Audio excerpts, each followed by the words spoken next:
dressing I use. But I'm sure you guys have heard me say over and over, less is more. If you put too much stuff on a pizza, it doesn't cook as evenly as you'd like it to cook.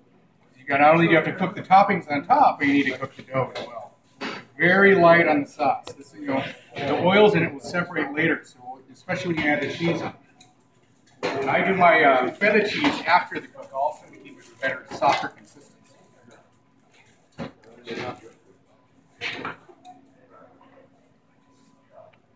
And I'm really in the philosophy of cooking everything on my meats. I don't like having pre-cooked ingredients on here. I think you lose a lot of the nutrients and flavor.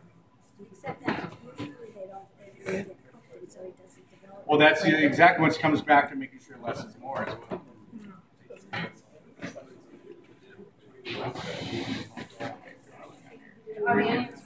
Tell me what variety. Just straight. Oh, sorry. Did you want? I mean, I don't know what just I totally don't know which one to buy. Yeah, we're going to transfer over to garlic. So this is mine over here. You get the whole thing, Diane.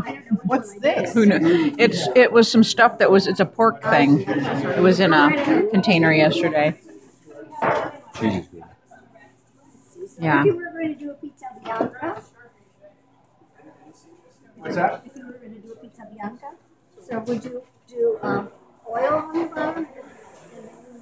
It really depends. A lot of times, it depends on the oven and how you're cooking it. So if you're cooking a high-temperature oven, you want to put oil in afterwards. But, I mean, if you're not using sauce. You don't need anything. Just use your cheese. The oils are the cheese. That's a misnomer with it. Kind of like sourdough. Sourdoughs don't taste sourdough. The white pizza, there's actually no sauce whatsoever. Oh, okay. So we only actually have one kind of cheese, right?